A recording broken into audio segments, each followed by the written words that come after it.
We were ready to crack the code with some pretty big numbers on Dyno Day. It was a very exciting day, there was a lot of build up to it, and this day was very important that we captured this because this is the only time that we can capture it before SEMA happens. And this was the day that I had a severe injury. It's a pretty deep gash. Are you able to unwrap that for me? Yes. In a world where nuclear war has begun, vampires fought back in super real 3D.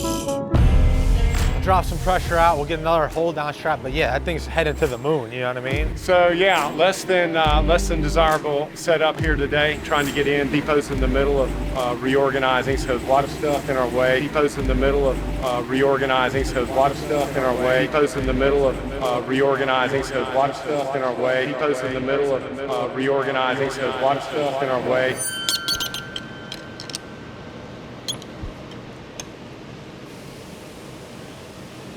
Ooh, nice catch. Wow. Dude, that was a nice catch. You all right? You got yourself pretty good. What you hit it on that? All right, hold on, sit tight. Yeah, it split open, good. It's pretty bad. You good, dude? Oh, you need some tape for your leg? I don't know. Let me get Here, you want to sit down?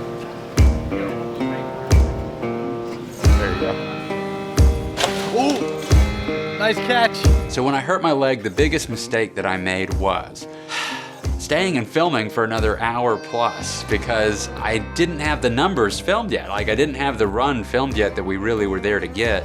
SEMA was coming up. I had to get this. It sucks. Doesn't hurt that bad right now, but it's gonna hurt a lot later. I'm staying though. I'm still gonna be here another hour or two because I can't miss this. It was there, but I could deal with it. And then it just started bleeding a lot more. And I had to go. It was just dripping everywhere. But I did get the final shot that made it in the video.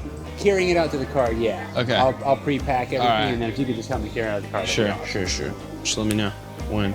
Where should I be? We can't do it right here. No? Okay. Or I can just go for it. Just go. Just go. We're going. Just get there. We're going. Right. They said let's go. They don't do stitches here. Patients first. Honestly, they had me more nervous about it than I was. Luckily I have Ben Warmack driving me from patients first to patients first. So then we ended up at the second patients first. It's a pretty deep gash. Are you able to unwrap that for me? Yes. Will you get a chuck and put it underneath it? It's your face, Josh. Alright. Yeah. Well, you're gonna have to go to the ER for that one. Alright. Alright, I'm wrapping you up pretty tight. Okay. Alright. Just to kind of control some stuff here. Okay. I mean, we're 2.5, 3 hours into since it happened. So there's been a lot of blood loss.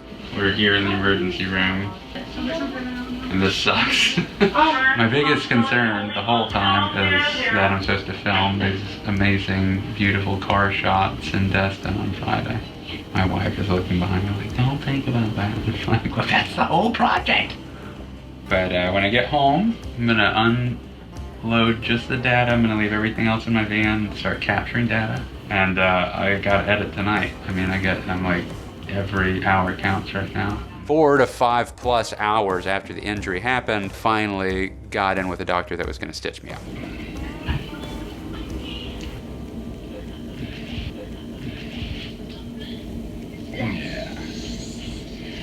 I had a stitched up leg and I'm supposed to film on Friday, which is literally at that time, I think I was supposed to film within 4 days. I mean, I can't bend down. And the thing that I'm supposed to film is the hardest physical thing to film, car-to-car driving shots, which I love doing. That's like the climax of the entire shoot. You have to be able to crawl in and around inside of the van and get in different positions, carry and lug different rigs and hop out and go film this and that. It was not gonna happen for a Friday. However, they needed more time anyway. So we were gonna wait till Monday.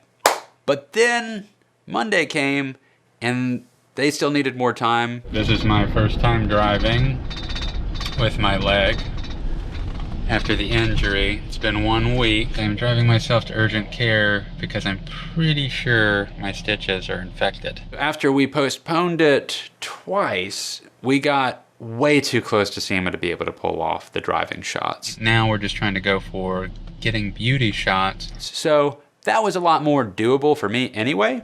I was gonna be filming today, but that got postponed till tomorrow night. Car and the bike were simultaneously coming together the night before the vehicles are supposed to go to SEMA. Which is also the same night that my son is in a play. He's turning 13 years old in the next couple of weeks. I don't know how many more plays he's gonna be in, so I'm not gonna miss that. That's why you don't buy them at second-hand stores. So after I go to the play tomorrow, I will go to Trans Am Worldwide and film beauty shots of the finished gold vehicle. But first, urgent care.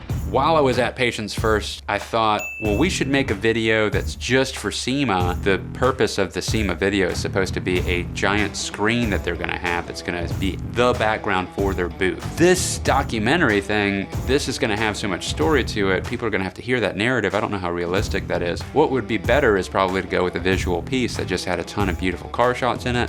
Why don't we pull all the car shots, or most all of them, from every video that we've made over the last 8 years. So let me just switch gears, get back home, sit down, and crack open every video that we've made, and put together a video montage to music that you can play on. It's already glory shots left and right. All those shots are color graded already. Leaving, heading home to edit. Diagnosis infected. So they gave me a shot in my butt, and it was this really thick antibiotic. She warned me about how thick it was. So when it went in, it was like, it kind of stung a little bit, but it wasn't. It's fine. But right now, and like ever since she pulled the needle out, my butt is hurting so bad. I've been trying to sit on my butt to edit, to be off my leg, whereas I have a standing desk because of back issues. I normally stand. Now I guess I'm gonna finish this edit on one leg, standing, the other leg up on a prop. My butt hurts. The challenges keep stacking up. I'm gonna go load my equipment in tomorrow for the last film shoot of filming the cars and beauty lit shots that I'm gonna do inside of the Worldwide facility. I'm gonna load the gear in, leave, go see my son's play, leave that, come back, get there hopefully by 8 and start filming cars at night. So I'm here with Doug. Doug helped me on Moonshine and the Georgia Honeys, and he has come here to help me because of this leg. And it's a weeknight, and he's got a job that's, 9 to 5 during the week, and he's here helping me, so super cool, very nice man. Right now what we're doing is we're filming the bike first. We're using the cars as the backdrop. I've got a ton of lights set up, and I still haven't used all of them yet. We're gonna end up using that small floor light here, pointed at that wheel, and I'm gonna go ahead and put this up top coming overhead. I like to use mixed lighting with that. You'll notice that I have a lot of shots where I'm extremely far away from the vehicles, and I'm using a 70 to 200 lens all the way at 200 millimeters. I mean, you can see how far away I am. I'm starting with a really long lens, and here's where the shot is as of right now. So we are getting there, but I need a little more separation between the bike and the back cars. I did the same thing with a 180 millimeter macro lens when I filmed Burt Reynolds at the car back for the Bandit video. I had an earpiece in and I could hear him actually wondering where the camera was because I was so far away. I was on the opposite side of the entire facility to get far enough back to fit them into the shot because it was a 180 millimeter prime lens that was a macro lens, which looks amazing if you use it as a telephoto. However, I also used plenty of other lenses and other angles as well, but that was my starting point. I set up the whole shot and lighting based on that long shot first.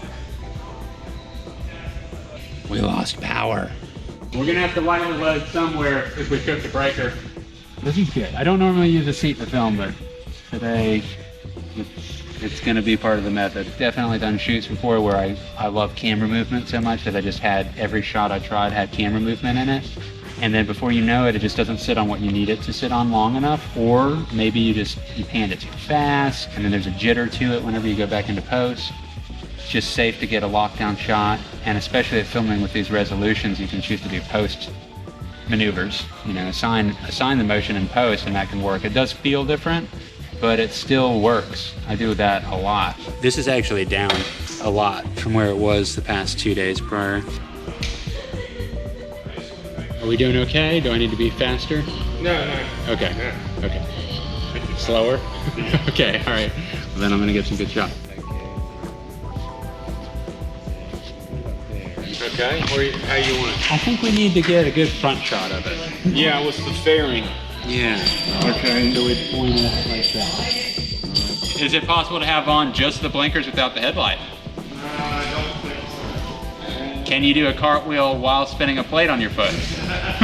Car is complete before our eyes. Doug has been moving lights for me for the last 30 minutes easy. But here's the shot that ended up getting developed out of it. Looks pretty good. So this is our opening shot with it. We've recreated the same kind of shot. We're using every light we got. A half hour ago, Doug asked, what time do you think it is? And I said, man, I don't know, like 12:30? He's like, are you serious? Like, yeah, what time is it? 3. Started at 8:30 p.m., left at 6:30 a.m. Sometimes the best way is to actually move it just a little bit so it feels intentional. A warp stabilizer in Premiere will actually do better with footage that thinks that it's trying to move like it was on a steady cam.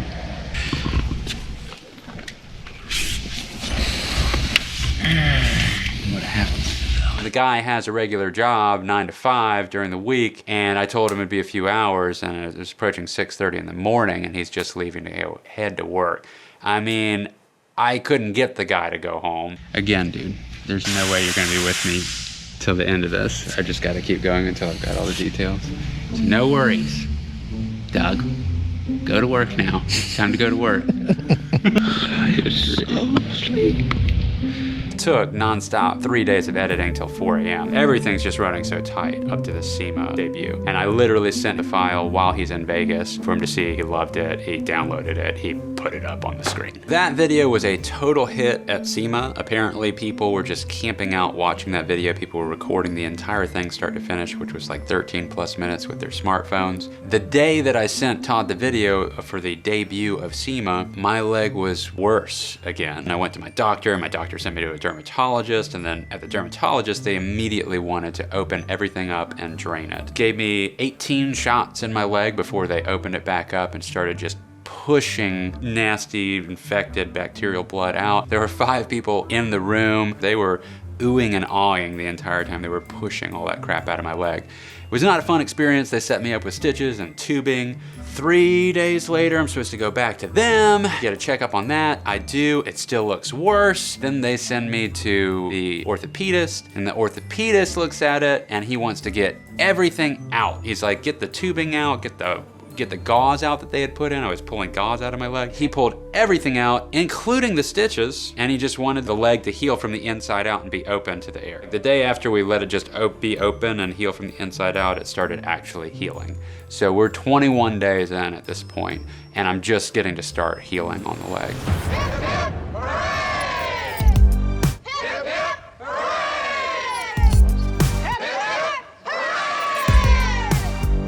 Film day has arrived. We are actually about to do this. The GoPro is mounted onto the van to the side here that you can't see probably. Maybe I can, yeah, there you go. There's some car and bike. And we're about to go down 27, then take 59 and end up at the Wassissa River where I did my last vlog. Ended up last time when I was scouting locations, and then tested out the Mavic there. A minivan is actually a great choice because it's lower profile. I like getting lower, especially on a sports car where you're trying to make it look a bit more aggressive for a lot of the shots. You're talking about a 2007 Dodge Grand Caravan. And the doors all open automatically with my keyless entry, which is fantastic when I'm lugging gear.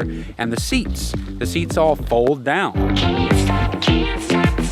Carry my family around, or I can fold all the seats down and have a full amount of space that I need for loading all my gear in. Highly recommend a minivan, period.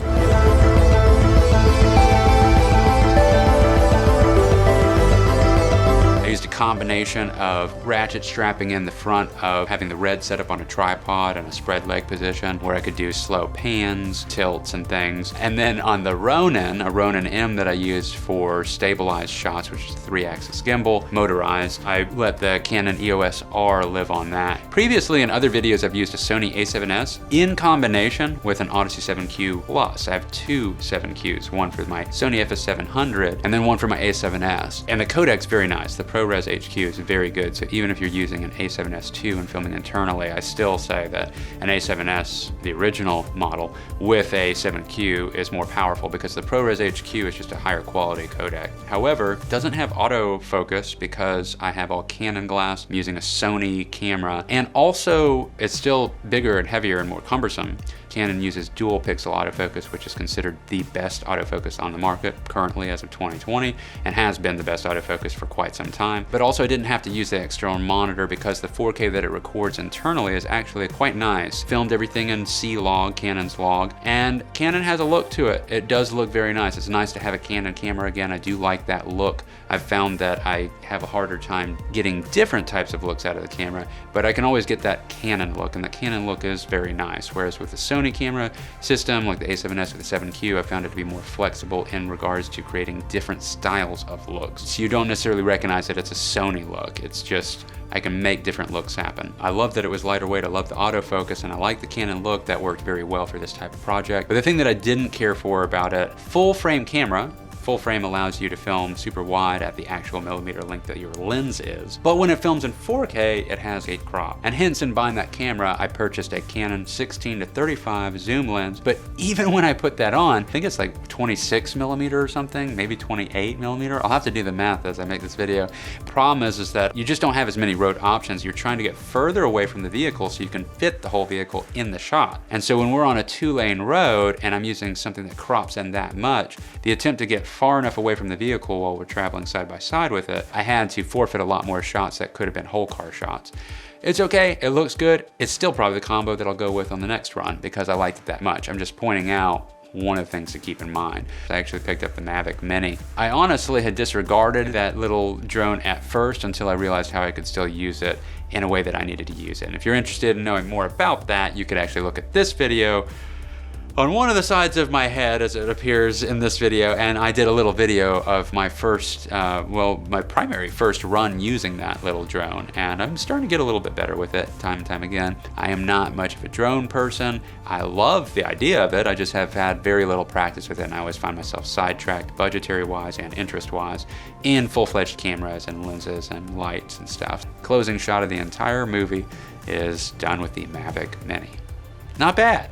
It's not a bad little unit, amazing price for what it delivers. One of the things that really helps my projects look the way they do in the end is my color grading. I put an enormous amount of effort into color grading, and to really get a proper color grade, you need to get into using masks, multiple layers of color adjustments and effects with different exposure values and color differences and combinations and subtle ways of lower percentages of LUTs and such. I have a library of things that I've collected over the years that I use to get me up and running and started, but you know, there's a lot of fine tuning. I mean, the in-camera stuff looks great, it's exciting, but it can always look better. I'm very adamant about always color grading every single shot. So I'll do some motion tracking where I need to, and have different exposure values, follow face, I'll make power masks and such. That's a huge part of my edit, and it's always the final thing that I do, because once you get into that territory, that's where you're asking your computer to do the most. A bunch of 6K raw footage with heavy color grading all over it. Amazingly, I have been able to do all of my color grading inside of Premiere. I mean, Premiere has upped the ante on their color grading. For workflow, being able to stay inside of the program and still achieve these kind of results